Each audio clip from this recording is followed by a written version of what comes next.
These were, I don't know how I'm like, this is such an insane conversation to have. Like, like the notion that like black communities in the United States of America were better off before the civil rights era is nutty.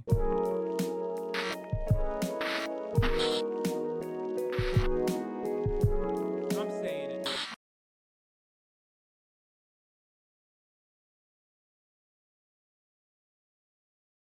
Black conservatives are everywhere. That's why I'm here to show my support as a black man for Trump. Pollsters can't get enough of them. The historic levels of support the Republicans are getting from black folk under Trump. Donald Trump is cozying up to them. Come here, let me give you a hug. And the RNC was full of them. President Trump, we have the greatest economy in our lifetime. America is not a racist country.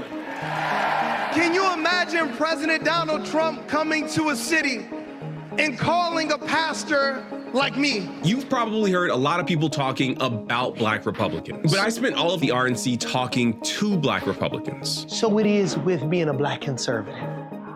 I equate it to being gay back in the 50s or 60s. You didn't come out the closet then. And so you look at the people who really saying that about Trump. It's not. I think there's something really funny about saying that like being a black conservative means you have to stay in the closet and like hide that you're a black conservative. I've literally never met a black conservative that doesn't telegraph that they are a black conservative. That is straight up. I'm sorry, no disrespect, but like that statement right there is the funniest thing you could say. There's never a moment like, first of all, just immediately off the top dome, worst fade you've ever seen, not even a fade at all, okay? The fits are out of control. It's just like, even from a judging a book by its cover standpoint, you just immediately know, okay? And if you don't know, much like a vegan, a black conservative will tell you that they are a black conservative, okay? So it's not like even if you miss the mark on the aesthetic front, you will hear it, okay? It is ridiculous. What a ridiculous statement to make. It's like thinking that there's not a 3-minute ad break at the top of the hour. There is one, okay? Get used to it. Here's the 3-minute ad break now. No uppity Negroes. It's Negroes out the real hood. And that's one reason why I'm pro-Trump and I'm a conservative, is because I truly believe in the individualistic approach to First of all, every single black Republican that is on camera is literally screaming with their fits that they are black Republicans, okay? Again, hilarious. Bro is 3'8". God damn. to the problems that we see within the black community or in America. Yeah, I mean, here, this guy. This is my favorite guy. This is the guy. I love this guy. He's always at the airports. I don't know why. Where is he flying? He's like Tom Hanks in that movie of the guy who got stuck in the airport. But at least he's on the plane all the time.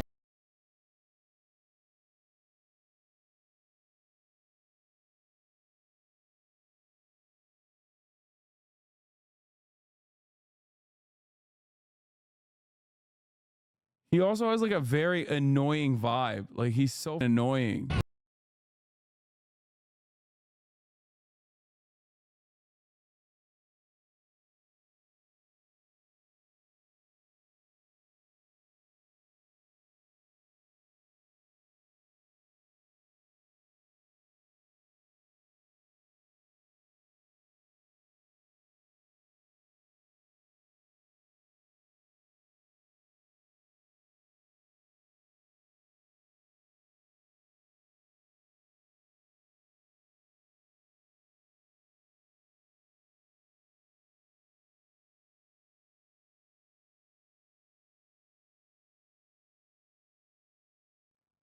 He's so, yeah, he's so smug.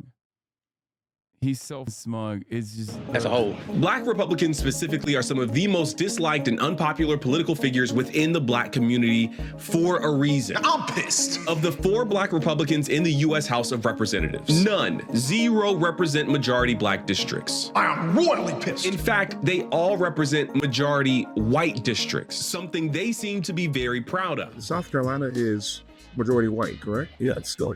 My district is majority white district. Your Utah is majority white district, correct? Michigan, Florida, is your district majority white district? Well, how do we get here? Like, a lot of white people had to vote for it. There is an obvious disconnect, and that's what I want to explore today. I wanted to know what draws a black person to identify with this Republican Party. Trump is being for black people. How'd that happen? Makes you think. Regardless of what the media say for a long time. The Bible say we perish through a lack of knowledge, right? So until you teach the people, that's the only way they're gonna learn. So it's our job, me especially as a black conservative, to get out there, get on the ground, and teach these people all about the black conservative movement. And when you look at the movement now, especially right now, we speaking, baby. I learned a lot about black Republicans in these conversations. Their motivations, their stories, their goals. These are real people with genuinely held beliefs. Beliefs that I largely disagree with, and I told them as much. It wasn't policy. It was white people. It wasn't white people. It was no. Let's be very clear. It was white people. No. I tried to have respectful dialogue with them. So in this video, I want to share these people with you, but I'll also share some of my reflections on the experience of listening to, fact-checking, and disagreeing with black Republicans. I learned a lot about black Republicans, and I think you will too. So with that, let's dig in. In talking to black Republicans, I found that their most consistent ideological North Star was an emphasis on personal responsibility. For those I spoke to, there was a real value for rigid individualism as opposed to collective progress and identity. Take Topher, for example. He's a Christian rapper, has millions of followers online, and believes, according to him, in an individualistic approach to progress for black people. And that's one reason why I'm pro-Trump and I'm a conservative, is because I truly believe in the individualistic approach to the problems that we see within the black community or in America as a whole. And you can think about it, Black Wall Street, Harlem Renaissance, all that time, we was doing great. But when the policies came in and started destroying the black community slowly and slowly. Matter of fact, it was supposed to get rid of poverty or at least lessen it, but we have more poverty now than we had back then. I think you'll notice a theme of dissonance present in these interviews. On the one hand, for example, Topher endorses an individualistic approach to solving the problems we face as a community. But on the other hand, he points to Black Wall Street or the Harlem Renaissance, communities that I would consider on the Mount Rushmore of black collective power. And he points to them as times we should look back on with admiration. And the question is, which one is it? Is it rigid individualism where we get it out of the mud on our own? Or is it about creating communities where we work together to build our collective resource? Okay, don't dig that far, you know what I mean? It's just like the moment that you interrogate the opinion of like any American voter, it doesn't have to be like a black Republican, just like any American voter whatsoever. You dig one layer deep and it's just gonna immediately implode. Okay. There's no rhyme or reason. Once again, that's just like pure American politics in general. Okay.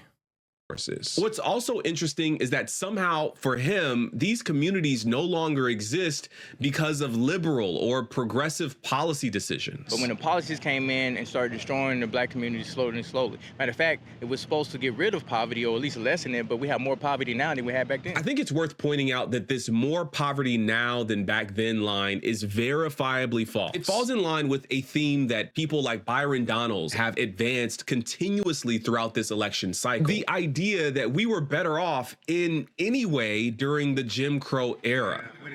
During Jim Crow, the black family was together. Yeah, that's right. During Jim Crow, more black people were not just conservative, because black people always have been conservative-minded, but more black people voted conservatively. It's worth noting that the black poverty rate has been falling ever since black people started receiving civil rights protections. It's almost as if these progressive policies worked. Now, you mentioned Black Wall Street, brother, and I want to be very real with you. Yeah.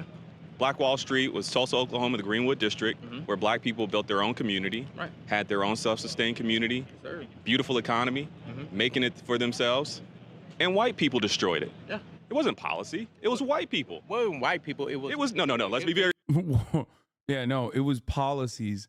Like, for example, the policy of taking prop airplanes with like Looney Tunes style TNT dynamite and dropping that Looney Tunes style TNT dynamite from airplanes, okay, directly on top of Black Wall Street, this black neighborhood. That was policy and not white terror, okay? That was policy and not white terror. That was just a terror of white policy. What the Let's be very clear. It was white people. No. It was those white people. It was white people. Oh, okay. Yeah, no. In that community. He said bad apples.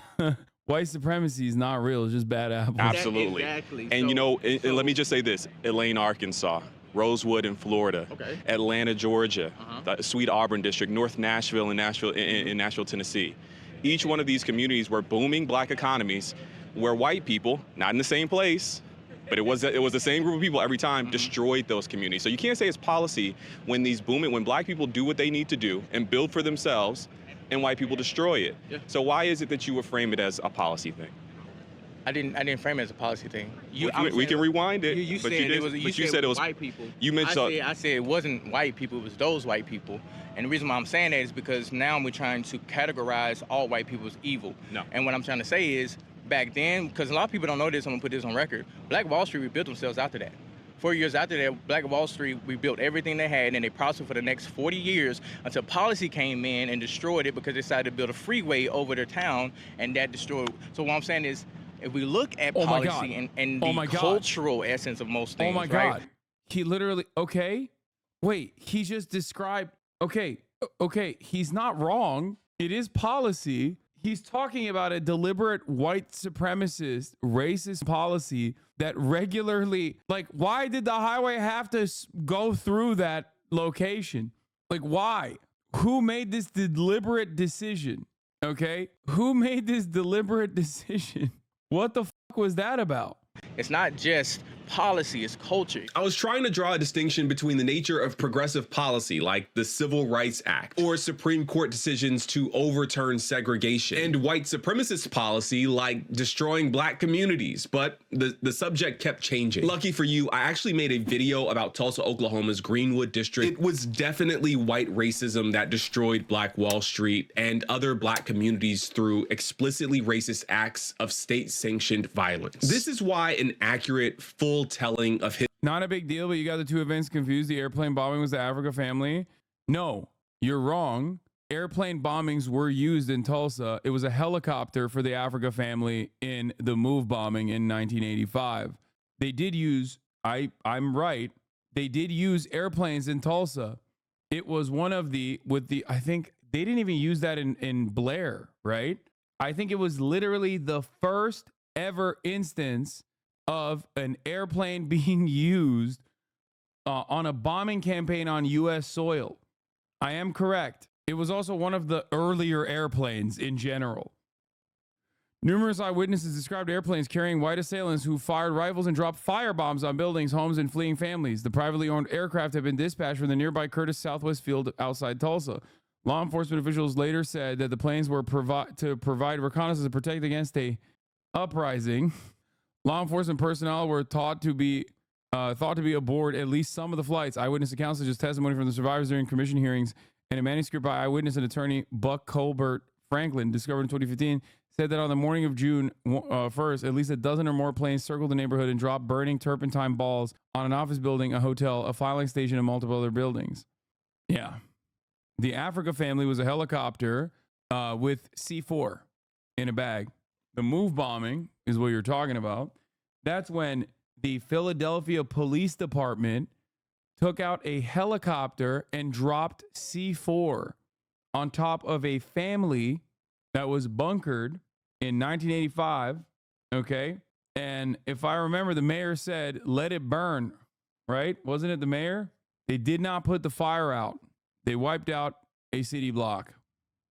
history is so important. Black oppression and Black progress have always had a collective quality to them. Black people have been throughout American history targeted as a group, from slavery to Black codes to Jim Crow to mass incarceration to anti-inclusion efforts today. But we've also made progress by harnessing the power of collective action during Reconstruction and the Civil Rights Movement, and even today during the Black-owned business boom. From LBJ, that's why you say we have these Negroes voting Democrat for the next 200 years. But all those policies have not done what they promised.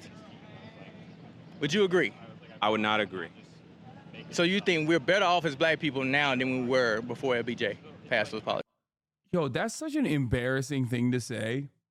Like that, yeah, no shit. Like, yes, dude. What the bro, I mean, it's another inherent contradiction when you see a Black Republican wear like a t-shirt that has like 1776 on it, which is like, dude, what are you doing?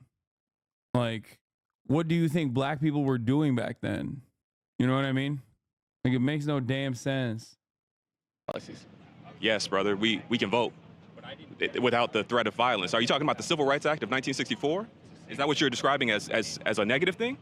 I'm not saying the Civil Rights Act of 1964 was, I'm talking about... That's LBJ, I just want to be clear. That's LBJ, who you said, were we better off before LBJ? LBJ signed the Civil Rights Act of 1964. I'm talking about the war on poverty. I just want to answer that one. I want to answer that specific one first. Was the Civil Rights Act of 1964 bad thing? I agree with the Civil Rights Act of 1964. Thank you. But at the same time, I'm also, put like this, I prefer dangerous freedom over peaceful slavery. I don't know what that means. Explain What it means is I would rather, given the fact that even back then we still had our families together, communities were stronger back then, I'd rather deal with... That's not even true though. Like, what the like, dude, people were getting lynched. Like, what the you did not have access to the same, like you couldn't eat at the same restaurant. Like, what the like, the craziest part about it is that, like, obviously the criminal justice system has basically repackaged slavery and you know, kept it legal. But this time under the criminal justice system, right? So it still churns out like similar results in general. Obviously is a multifaceted approach. There's a million different reasons why Black communities are underserved on top of that.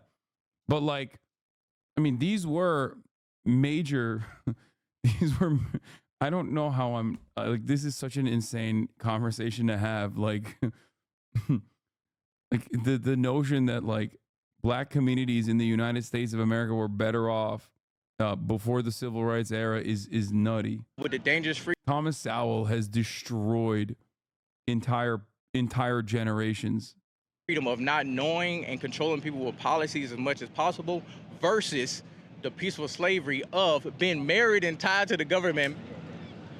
Given Trump's well-documented history of saying and doing racist things... No, he's doing Thomas Sowell. Like, no, he is. He's one. You're saying he didn't read that? He 100% is doing Thomas Sowell.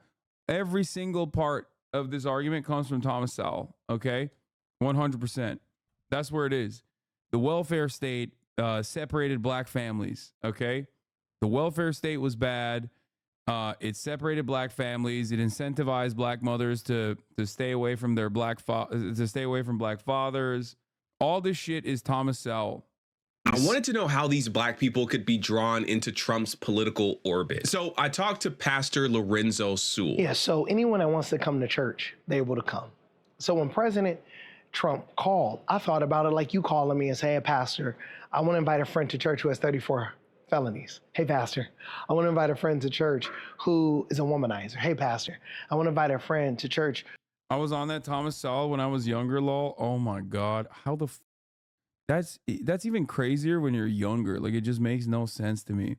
Like, you're going to be a nerd. You're going to be a nerd about like, you're going to be a nerd in the weirdest way possible, where you're just like reading a Black dude defend white supremacy. How the does that even happen? Is the question I would like to ask Clarence Thomas. So I can't even shit on you, chatter, because guess who also got radicalized by Thomas Sowell? Supreme Court of the United States Justice, Clarence the horse porn Thomas. Okay, so you know that's real. That's real. That's a real thing, which is insane. Who could be a racist. He's the lead pastor at a black church in Detroit that Trump visited earlier this year. Like they did black church and the air quotes. Look at the church. And he was also a featured speaker at the RNC. To all my friends back in Detroit who are Democrats, I want to ask you just one simple question. You can't deny the power of God on this man's life. You can't. What? Being raised in a hyper-Christian school does something to your brain? Yeah, but like, what do you mean? There's a lot of like very religious black folk. They don't operate like this at all. If you've ever been to a black church, actually, not this one, not the one that he's leading, you will notice that like black churches, at least the ones I've seen and the ones I've been to, are very political. Okay. They are a organizing ground, especially in the South, for the Democratic Party specifically. The Democratic Party takes advantage of that quite a bit. Okay. And black churches in general are incredibly political. And also their politics are pretty awesome, usually. I guess all churches are pretty political when you think about it, especially in the United States of America. But specifically, black churches are political in a pretty solid way, usually. And deny that God protected him. Could it be that Jesus Christ preserved him for such a time as this? Could it be? Why should black people support the Republican ticket and Donald Trump specifically? That's a good question. You know, what I would say to any black person is this, specifically about the Republican platform. I would say, look, do your research, right? I would say look back to 170 years ago in this state, where a group of patriots stood up and they started that grand old party to stop the expansion of slavery. If a black person said, well, Pastor, Donald Trump is racist, the Republican Party is racist, well, let's play that theme out throughout history. Let's look at who was the party of... Yeah, also, the Republican Party in its inception was like the closest that American major parties have gotten to Marxism. Obviously, it's not the same Republican Party. I hate this argument so much. Oh my God. If the Republican Party is the anti-slavery party still, then why is it that the Republicans are the ones rocking the Confederate garb, man? Why is it that Republicans are the ones who are propping up Confederate statues? Why is it that the Republicans are the ones who are defending Confederate generals and monuments? Why is it that it's the Republicans that are going out to vote and they're wearing the stars and bars proudly while they're doing that? How the f does that still work? Like, that makes no sense. It's like, yeah, look no further than Abe Lincoln. That's it. Like, just don't worry about it afterward. It's so crazy because, like, what was it? Was it welfare? I think, like, there are a lot of black Republican legislators early on that wrote incredible legislation.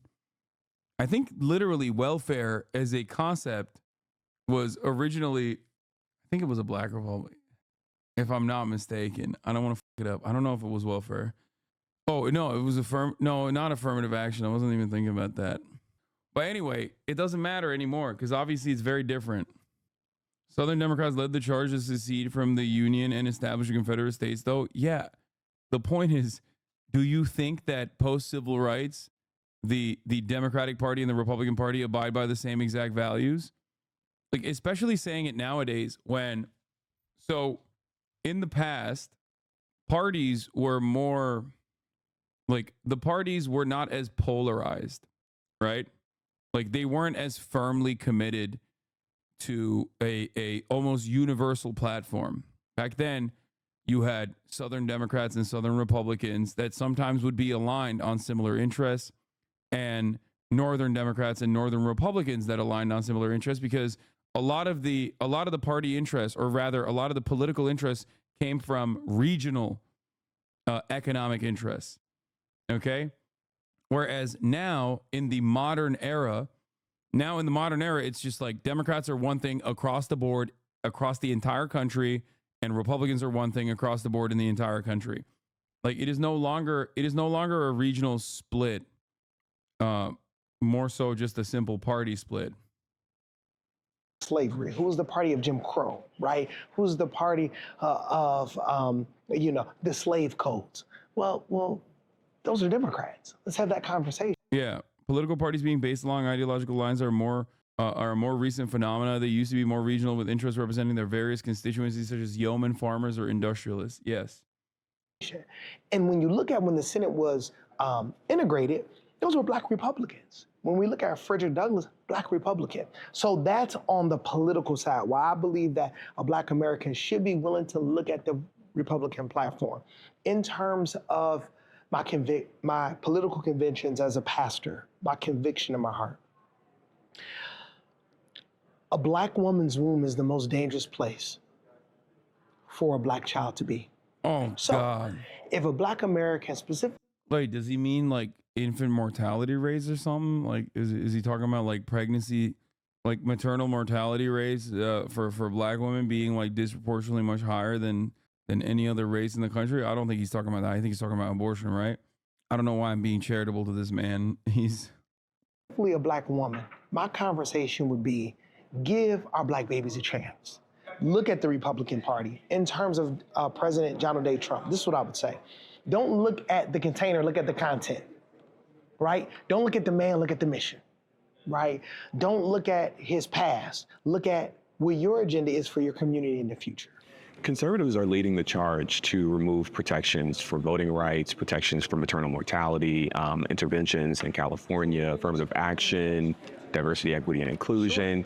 These are all issues that pertain directly to the people that I know that you serve in your community. Why should they support the party behind the hindrance, the advancement of the very things that I know you stand for? Sure. Black people that I know, that I represent, that I've had these conversations with, they don't want to be put in a position because they're black. There's not one black person I know that will say to me, Lorenzo, I deserve this position because I'm black. But I want to. You know that that's not what DEI is. DEI is about fair hiring practices, opening up opportunity, like creating pathways, like. But you're smart. You're an intelligent man, and those that would say this, I believe they're very intelligent. It costs more money not to hire the person who's the best than to be racist. It actually costs more money. So if you're the best at what you do, right? And let's just say. This is the coolest, silliest way to argue at the behest of white supremacy, because the entire reason for why these sorts of policies, including like affirmative action and shit, exist is so that you, by force at certain points, try to get like the majority white population in positions of power to not make racist exclusionary decisions in hiring practices, which has been the standard throughout American history and still continues to this day through a form of implicit biases that people don't even know they have. You're white, you're more predisposed to hiring a white guy. You're a white man, you're going to most likely want to hire a white man. That's just how it works statistically. You have the capacity to overlook other races regardless of their qualifications. The anti-DEI narrative literally is built around this faulty assumption that a black person is never as good as a white person when they are hired for that job. That means like if a black person is in a position of power, that means that they automatically disqualified a more qualified white person that should have gotten that position. It's ridiculous. What percentage of the average workplace should be white? I don't know, man. What kind of stupid question is that? And that's not how this works anyway. Yeah, 0%. When I'm president, no more white people. Say I'm a racist. So let's just say that, let's play that out, right? And let's just say, hey, there are 20 white guys that are not as competent as you, but I'm not gonna pick you because you're black. It's gonna cost me more money. They don't even know that this qualified person exists, right? Sure, I hear you. The pathways are the problem. And a lot of what diversity, equity, and inclusion is doing is creating those and helping to clarify those pathways. One of the funniest parts about this is that, like, you know, black people have disposable income as well. They also participate in the economy. So do brown people, so do women. So these DEI initiatives, as a matter of fact, are conducted in an effort to elevate people from different backgrounds to higher positions, hopefully to not overlook them when they are qualified, right? And the reason for why they do it is because corporate boards that have more diversity end up having more profitable corporations. So the real reason for DEI in general is that it's good to have a black dude on the board, okay? Because they have an entirely different world experience than the 8 other white dudes that are on that board that might be able to see certain things that the 8 other white dudes will miss because of their, you know, their privilege, their biases. That's it. And it turns out it helps profitability in corporations in general. That's why there's always like that thing where we'll look at something and we'll be like, was there not like a single black person in the company at any point that like looked at this and went like, well, this is kind of weird. We probably shouldn't do it. And so framing it as an unqualified person getting the job, when we know, you and I both know, that there are plenty of qualified black people or Latino people or women who don't end up with jobs. 100%. And I agree with you. I do think relationships and proximity matter. In his book, The Grift, Clay Cane details the history of how black conservatives have thrown black people under the bus to get ahead personally. From black Republicans like Isaiah Montgomery and Booker T. Washington to modern black Republicans like Clarence Thomas, Clay Cane makes the case that the modern black Republican is likely, if not assuredly, a grifter, a person who is doing that which is politically expedient rather than doing what is right, doing whatever they need to do to get that all expenses paid trip to. I think it also stems from like a cynicism that like white supremacy is so ever present and like impossible to combat, so that you're just like, at least I'll get mine. Like I'd rather, you know. Because Clarence Thomas is a really interesting person because he's like also kind of a black nationalist too at the same time. Even though he's all like he has, I mean, that's how he started off as originally. And he still has some of these like black separatist opinions. Very weird. Also has a white wife. So it's like odd in every way. Truly a unique figure. Fancy places. I couldn't help but wonder if some of the folks I was talking to fit that description. So I asked Pastor Lorenzo whether or not he was a grifter. In my reporting, I've spoken to Clay Cane, who wrote a book about grifters, how sometimes black Republicans will align themselves with political power for their own personal advantage. Sure. What do you say to a person who says, hey, like, you're a talented, gifted person, but we didn't necessarily know who you were, but now you're speaking on one of the biggest platforms in the world tonight? Quite frankly, I don't need another opportunity to speak. Has the Republican Party said, Lorenzo, we're going to write you a big check? No. If they did, it's just going to go right to the community anyway, right at the end of the day, because that's where my salary goes. You've mentioned Frederick Douglass and others from the 1800s, early 1900s. In those times, black Republicans were elected by black people. Sure. Today, black Republicans, they're elected in majority white districts. Agreed. Why is it difficult, maybe even some would say impossible, for a black Republican to be elected in a black? That's a good question. You know what? I'll wrestle with that. I think the biggest problem is the Republican Party, in my opinion, they have, I believe, drifted from their roots in terms of black people having authority within that party. I don't believe the Republican Party has learned well how to support financially those who are black Republicans that want to come out the closet. I equate it to being gay back in the 50s or 60s, right? Or even 70s. You didn't come out the closet then. Like the movie Philadelphia, right? Because you could be ostracized. So it is with being a black conservative.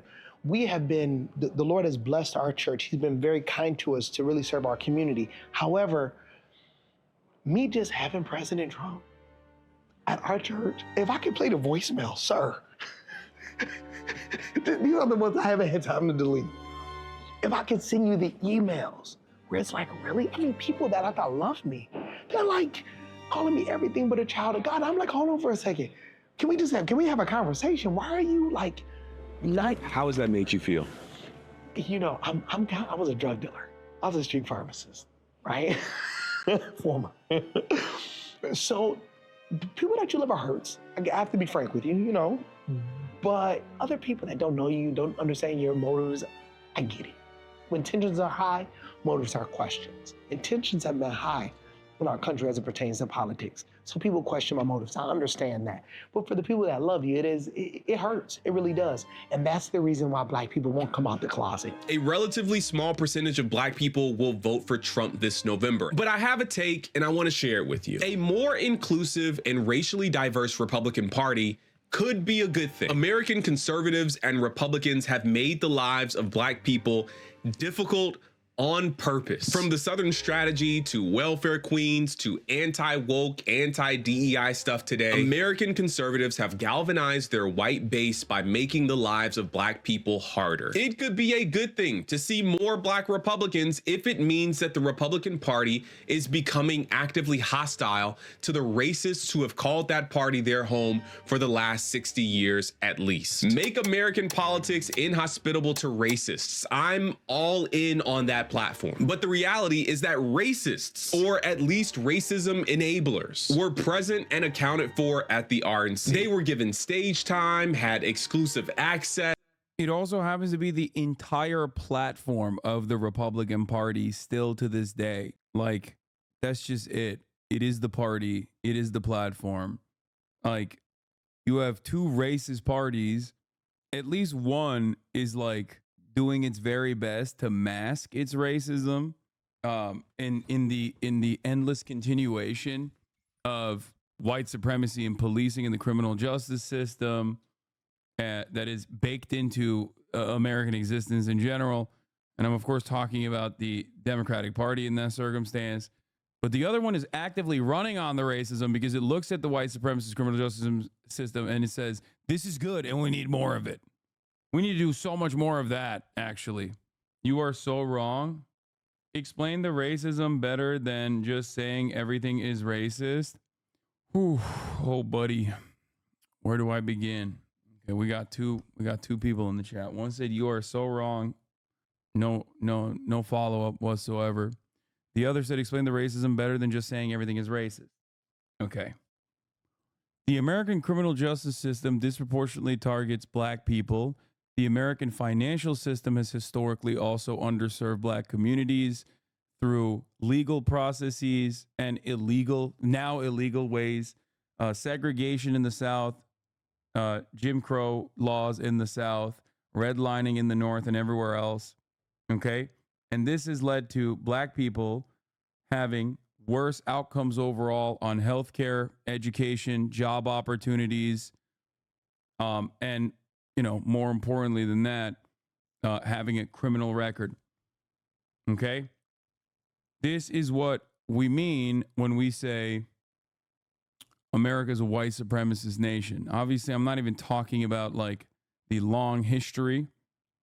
I'm just saying last night you blamed white supremacy for the No Palestine speaker.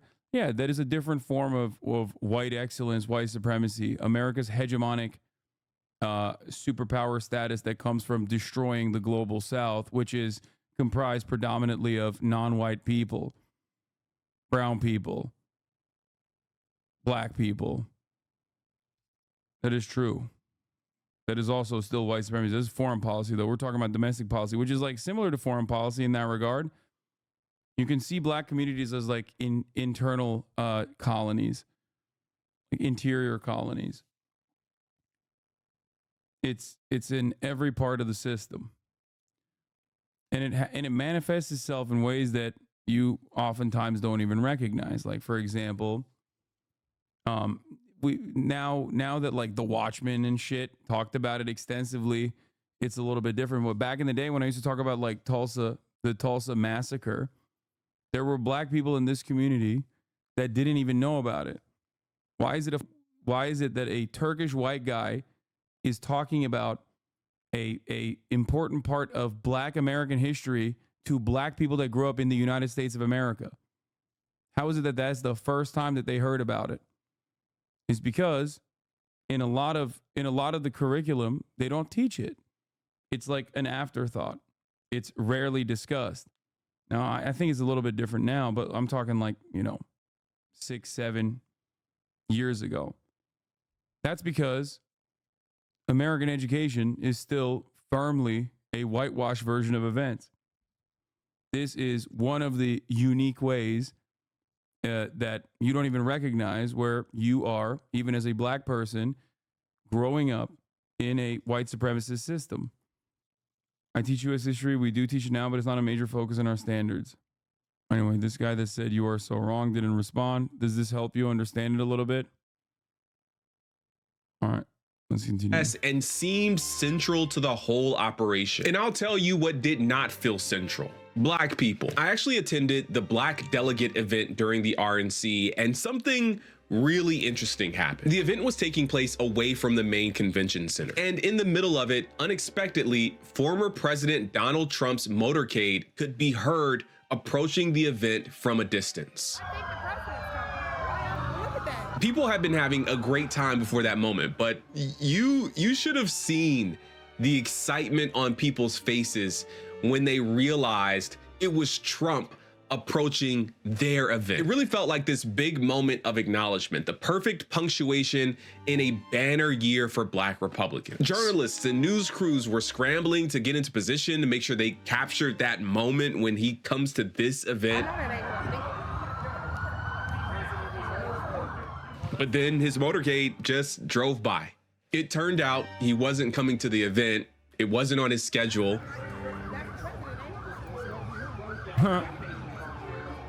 It just happened to be along his route. He waved at us. In case you didn't see it, he waved. The disappointment for this group of Black Republicans was tangible and kind of poetic. And I think that's my big concern with the future of the Republican Party. The RNC had quite a few drive-by acknowledgments that Black people exist, but little to no substantive action plans for how they... Also, the formative role that Black Republicans play at the RNC historically is literally to stand there and say whoever the president is not actually racist. Sometimes going beyond that and even denying that systemic racism doesn't exist as well. That's it. Like, I watch this shit every time. I CPAC convention, like I watch CPAC, I watch RNC, I watch all this shit. And that's precisely the role that every Black Republican plays. That's it. Roll them out as human props to talk about how I'm Black, and as a Black man, Donald Trump is not racist. That's all Black Republicans are there to do, which is crazy.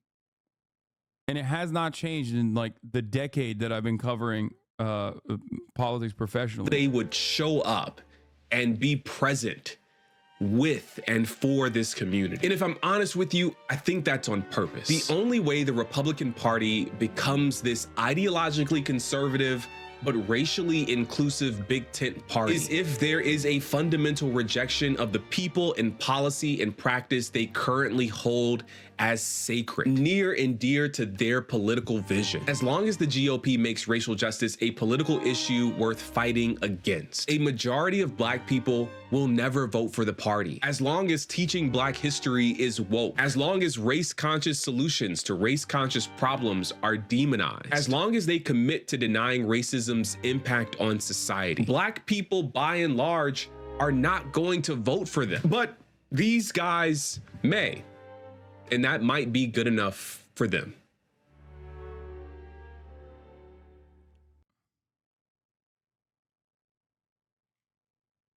Yeah, that's a good one. I think that's very valid criticism that could reason a Black person becoming conservative. At least it happens here a lot in Brazil. I don't know if it's going to address it because he's very lib coded. What is it? Okay, don't tell me.